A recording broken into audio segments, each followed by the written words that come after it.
There's a sentence sitting inside a private conversation between President Trump and a small circle of advisors right now that most of the public still doesn't fully understand the weight of.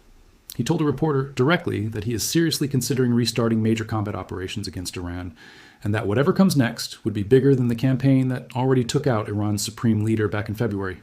Bigger than Operation Epic Fury. He gave himself no deadline on making that decision, and that, more than any single missile or any single strike, is what should be making Tehran nervous right now, because an enemy who tells you exactly when he'll act is an enemy you can prepare for. An enemy who says he's already decided the scale but not the timing is an enemy you cannot. This is not the first ultimatum Trump has issued Iran in this war. It's not even close to the first, but it is the one that matters most because it comes after Iran has already ignored one deadline, already been caught breaking one agreement, and already watched the United States prove it will follow through on threats rather than walk them back.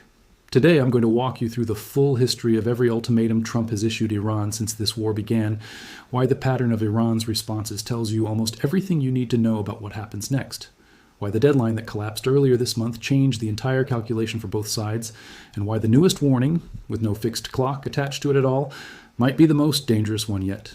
Stay with me for the full breakdown, because by the end of this video, the pattern is going to be impossible to miss. Quick note before we dig in. Everything here is built from confirmed reporting out of Axios, CBS News, and CENTCOM's own public statements, cross-checked against multiple outlets covering this war daily, not secondhand summaries repeating each other. I'll be direct about what's officially confirmed, what's reported by sourced but anonymous officials, and where things remain genuinely uncertain. Let's build the full timeline. To understand why the current moment matters, you have to go back to the very first ultimatum of this entire conflict, because it set a pattern that has repeated itself almost exactly every single time since. Back in the spring, before the February strikes that opened this war, Trump gave Iran a 10-day window to return to nuclear negotiations, warning publicly that bad things happen if Tehran let the deadline pass. Iran let it pass.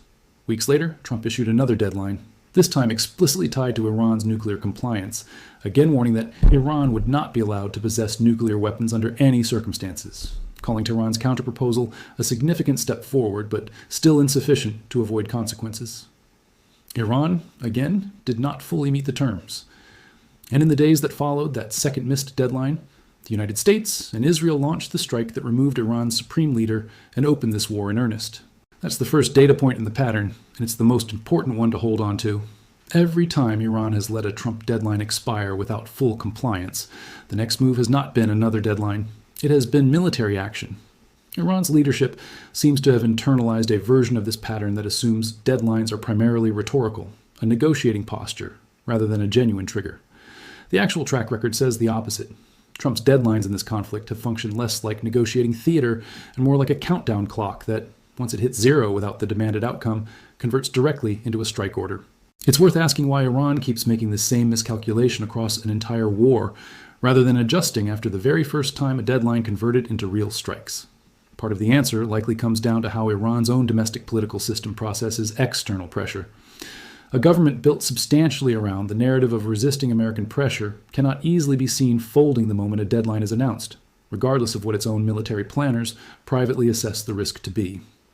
Complying immediately and visibly with an American ultimatum carries a domestic political cost that may, from inside Tehran's decision-making structure, appear more dangerous in the short term than absorbing another round of strikes. That's a very different calculation than the purely military one Washington is running, and it's a large part of why this pattern has repeated itself across an entire war instead of breaking after the first cycle. Fast forward to April, and you see the same pattern again, this time compressed into a much tighter window.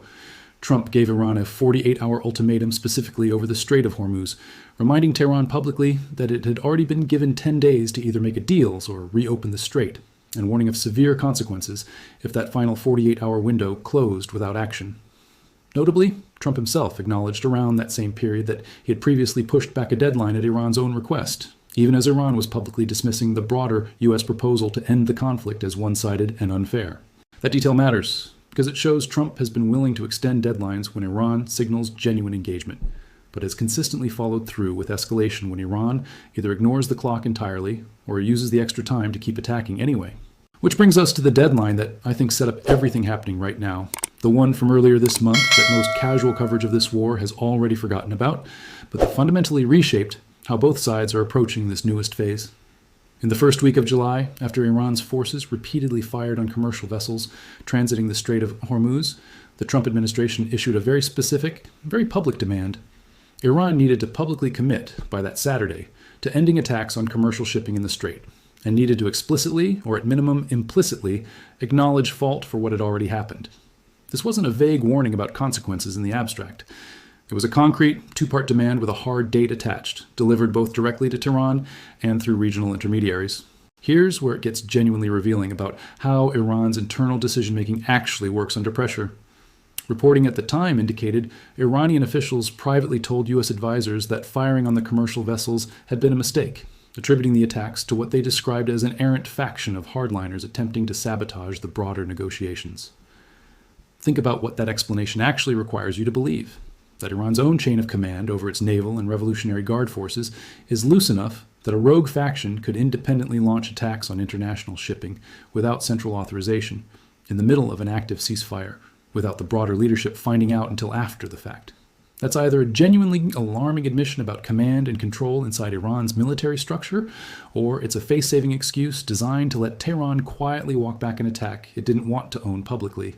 Neither interpretation is reassuring if you're a country trying to negotiate a durable peace with Iran's government. And this isn't a one-off excuse either. It echoes a broader tension that's run through Iran's conduct across this entire war, the gap between the relatively centralized, calculated posture Iran's foreign ministry projects in diplomatic channels, and the more unpredictable, sometimes contradictory behavior of hardline elements within the IRGC and allied militia networks, who don't always appear to be operating on the same page as the diplomats, claiming to speak for the regime. If you're trying to negotiate an enforceable agreement, that gap is a serious structural problem, because it means even a good faith commitment from Iran's foreign ministry doesn't necessarily guarantee compliance from every armed faction that formally answers to Tehran. It's one of the quieter reasons Washington's own officials have repeatedly framed these episodes as tests of whether Iran can be trusted to uphold any broader agreement at all, not just tests of whether Tehran wants to. Publicly, Iran told a completely different story. The foreign ministry spokesperson denied outright that Tehran had ever sought negotiations with the United States in the first place, while simultaneously maintaining that Iran remained committed to safe passage through the strait, specifically in coordination with Oman, rather than directly with Washington. That's a critical distinction, and it's one worth pausing on, because it tells you exactly how Iran wants this conflict to be perceived by its own domestic audience and by the wider region. Iran cannot be seen negotiating directly with, let alone capitulating to, the United States, without a massive domestic political cost. So even when it is, by every practical measure, responding to an American ultimatum, it frames every concession as something arranged independently through a third party like Oman, preserving the appearance that Tehran answers to no one and negotiates with no one directly. I want to pause here for a second, because if this kind of pattern recognition breakdown, connecting deadlines and responses across months, rather than treating each headline as an isolated event, is the kind of depth you actually want from war coverage, hit subscribe and turn on notifications. I track every one of these ultimatums, every deadline, and every response as they happen. And I put them together exactly like this so you're never trying to make sense of a single headline without the full pattern behind it. Let's keep building this timeline, because the next part is where the real stakes come into focus. While that ultimatum over the strait was playing out publicly, something else was happening simultaneously that most coverage buried far beneath the headline drama, and it might actually be the more consequential move. The Treasury Department revoked a waiver that had allowed limited Iranian oil sales to continue, a waiver that had only been issued 2 weeks earlier as part of the broader memorandum of understanding between Washington and Tehran. In its place, Treasury issued a narrower license, one that explicitly barred any new Iranian oil sales going forward, while allowing transactions that were already pending to wind down over roughly a week. Think about the actual mechanics of what that move does. It's not a symbolic gesture. It's Washington reaching directly into the revenue stream that keeps Iran's economy functioning and tightening the valve in real time, tied explicitly to Iran's behavior in the strait. This is the leverage point that connects directly back to something I've covered before in relation to Karg Island and Iran's oil export infrastructure. Washington isn't just threatening military consequences for bad behavior anymore. It's demonstrating in real time that it can and will use economic leverage as a parallel track alongside military pressure, tightening or loosening that valve depending on whether Iran meets the terms of whatever ultimatum is currently on the table. That's the structural piece almost nobody connects properly. Every military ultimatum Trump has issued in this war has had an economic ultimatum running quietly alongside it. The Saturday deadline over the strait wasn't just stop shooting at ships or face strikes. It was also, simultaneously, Acknowledge fault, or the oil sales waiver we just gave you 3 weeks ago gets pulled. Iran was being squeezed on two fronts at once, and the fact that Treasury moved on the economic front immediately, without waiting to see whether the military deadline would even be met, tells you Washington had already concluded Iran was unlikely to fully comply. It's worth understanding why that waiver existed at all in the first place, because its brief lifespan tells its own story about how fragile the underlying truce always was. The waiver had been part of the original Memorandum of Understanding, a good faith economic concession extended to Iran specifically to give the ceasefire room to hold, functioning essentially as a reward for de-escalation. Pulling it just 2 weeks later, faster than almost any sanctions relief has ever been reversed in the modern history of the U.S.-Iran relationship, signals that Washington views economic concessions in this conflict as entirely conditional and instantly reversible rather than durable commitments. That's a meaningfully different posture than previous rounds of nuclear diplomacy, with Iran going back over a decade, where sanctions relief, once granted, tended to stay in place for extended periods, even amid disputes over compliance. The speed of this reversal is itself a message. Nothing granted to Iran in this war should be assumed to be permanent, and every concession can be undone as fast as it was given. And Iran didn't fully comply, at least not in the unambiguous, unconditional way the ultimatum demanded. What followed was exactly the pattern we've now seen repeat 3 separate times across this war. Trump declared the ceasefire over that same morning, and within days the United States was back to sustained nightly strikes against Iranian targets, a tempo that has now run for more than 9 consecutive nights without pause. U.S. officials were explicit about why this mattered beyond just the immediate Strait incident, framing the episode as a direct test of whether Tehran could be trusted to uphold any broader nuclear agreement down the line. That's a crucial detail, because it means this specific ultimatum was never really just about a handful of tanker attacks. It was a live rehearsal for the much larger question hanging over this entire war. Can Iran be trusted to actually keep any agreement it signs on any subject, once the immediate pressure of the moment passes? Based on the Strait ultimatum specifically, Washington's operating assumption right now appears to be no. Now here's the part of this story that I think represents the actual turning point. The reveal that explains why the ultimatum currently hanging over Tehran is more dangerous than every single one that came before it. Just this week, in a direct interview, Trump told Axios he is seriously considering restarting major combat operations against Iran, explicitly describing the scale as bigger than Operation Epic Fury, the campaign that opened this entire war back in February. And critically, he gave no deadline. He acknowledged directly that such a decision would carry consequences and stressed that no final determination has been made yet. But he did not attach a specific date, a specific Saturday, a specific 48 hours, the way every previous ultimatum in this war has been structured. Think carefully about why that absence of a deadline is actually the most dangerous element of this entire announcement, rather than a sign that the threat is somehow less serious. Every previous ultimatum gave Iran a concrete window to calculate against, negotiate by this date, or these specific consequences follow. Iran's entire pattern of behavior across this war, as we just walked through, has been to treat those windows as at least partially negotiable, sometimes extending them through last-minute engagement, sometimes letting them lapse and absorbing the resulting strikes as a cost of maintaining its broader strategic posture. That calculation, expire the clock and absorb whatever comes, has functioned as a kind of risk model Iran's leadership has been operating from throughout this entire conflict. A threat with no deadline attached breaks that model completely. Iran cannot game out a specific date to prepare defenses around, cannot time a diplomatic overture to land right before a specific expiration, cannot even fully calculate how much runway it has to continue its current posture in the Gulf before the decision gets made. The uncertainty itself becomes the pressure. And that is a much harder thing for a government to manage internally than a fixed deadline, because fixed deadlines can be planned around publicly or privately, while open-ended uncertainty forces a state of continuous readiness that is exhausting to sustain, especially for a government already managing an economy under mounting sanctions pressure, a currency under strain, and a military absorbing continuous losses across 9 consecutive nights of strikes. Think about what continuous, indefinite readiness actually costs a military and a government over time, beyond just the psychological strain of it. Every additional day that Iran's air defense units, naval forces, and missile crews have to remain at heightened alert status because they don't know if tonight is the night the larger operation begins, is a day of accelerated equipment wear, fuel consumption, and personnel fatigue that a fixed, known deadline would not have produced in the same way. Militaries plan around known timelines specifically because indefinite maximum alert is unsustainable for more than a limited stretch before real degradation sets in, whether that's radar operators making mistakes from exhaustion or maintenance crews falling behind on the upkeep. A modern air defense network actually requires to function at full readiness. An open-ended threat isn't just psychologically harder to manage, it has a real compounding operational cost that a dated ultimatum simply doesn't produce in the same way. This is almost certainly a deliberate shift in approach from the Trump administration, not an accidental omission. After 3 previous ultimatums that Iran either partially complied with, walked right up to the edge of, or let expire while absorbing the resulting military response, the fixed deadline model had arguably already proven that Iran can survive the consequences of missing a specific date. Removing the fixed date removes exactly the thing Iran had learned to plan around. It converts the threat from a known bounded risk into an unbounded one.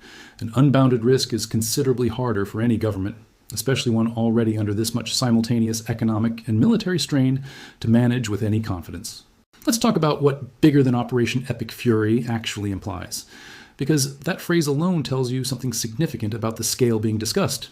The February campaign that opened this war was already a massive, coordinated operation, a joint American-Israeli strike that removed Iran's supreme leader and triggered a retaliatory response involving hundreds of missiles and thousands of drones within days.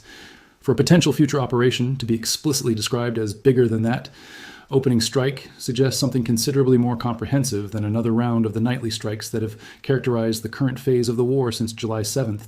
Nightly strikes, however sustained, have largely targeted specific military infrastructure: missile sites, radar networks, fast attack craft, air defense systems. A campaign explicitly framed as larger in scale than the war's opening operation raises the real possibility of something aimed at a fundamentally different level, potentially including exactly the kind of infrastructure targets, oil export terminals like Karg Island among them, that Iran has already signaled it considers an unacceptable existential red line. Put all of these pieces together, and you get the actual shape of where this war stands right now, more precarious than most coverage focused on nightly strike counts alone is conveying. Iran has now missed or only partially complied with every major ultimatum Trump has issued across this entire conflict, from the original 10-day nuclear negotiation window to the 48-hour Strait of Hormuz deadline in April, to the Saturday deadline over commercial shipping attacks earlier this month. Each miss has been followed by escalation, not by a softer, more patient American posture. And the newest signal from the administration removes the one variable, a fixed date, that Iran's pattern of behavior suggests it has learned to calculate around. Combine that with an economy already strained by a revoked oil waiver, a currency under pressure, and a military that has absorbed 9 consecutive nights of American strikes without the ability to meaningfully change that tempo. And you have a government facing an open-ended threat of unprecedented scale, with fewer economic and military resources to absorb the consequences than at any previous point in this war. Let's talk about what this means for the people actually caught inside this conflict. Because an escalation bigger than the war's opening operation would not be an abstract strategic development, it would be measured in real casualties on every side.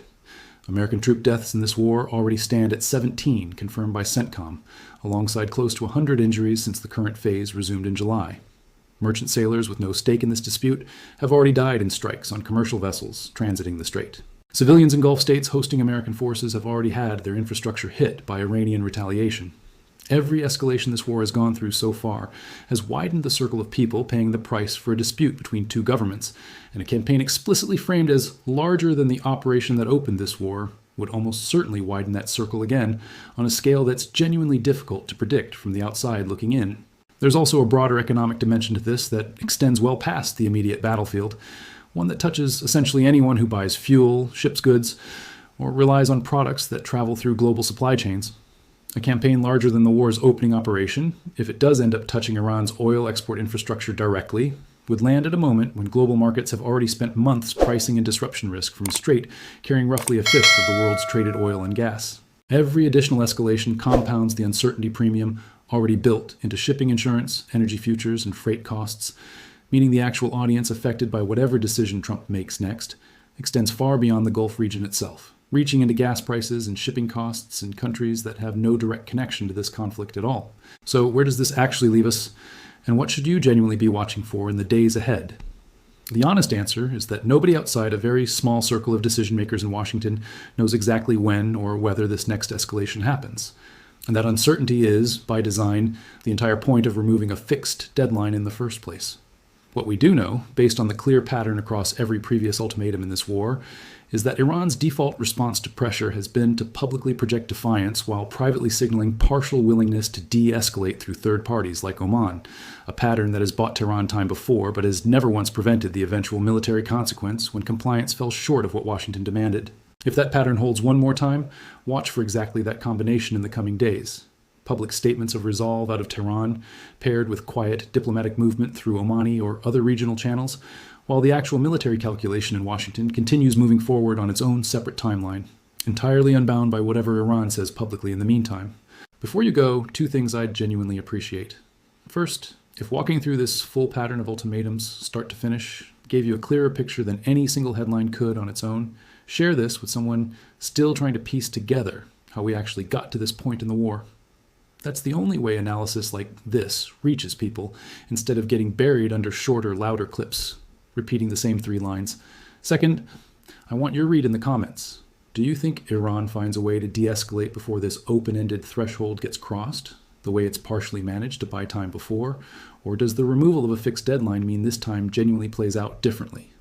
Drop your take below. I read every single one, and if this breakdown delivered real value, hit like so more people trying to actually understand this war, get the chance to see it. Let's close with the full picture. Since this war began, Trump has issued at least 4 distinct major ultimatums to Iran. The original 10-day nuclear negotiation window before the war even started, a 48-hour deadline over the Strait of Hormuz in April, a Saturday deadline earlier this month demanding Iran publicly acknowledge fault and commit to ending attacks on commercial shipping, and now, this week, an open-ended warning of a potential campaign bigger than the operation that opened this entire conflict, with no fixed date attached at all. Iran has missed, or only partially met, every single one of those deadlines, each time following the same pattern: public defiance, private signals of partial compliance through intermediaries like Oman, and eventual military consequences once Washington concluded the terms hadn't genuinely been met. Alongside every military ultimatum has run a parallel economic one, most recently the revocation of an oil sales waiver granted only weeks earlier, tightening the financial pressure on a regime already straining under the cost of 9 consecutive nights of American strikes. The newest warning breaks the pattern in the one way that matters most. No deadline, no fixed clock for Iran to calculate against, only the open acknowledgement that a much larger operation is being seriously considered and could arrive at any moment. Whether that uncertainty forces Tehran toward genuine compliance or simply becomes the 4th ultimatum in a row that gets tested rather than met is the single question that will define whatever comes next in this war. Stay locked in, because the moment this decision actually gets made, I'll be breaking down exactly what it means with this same level of depth.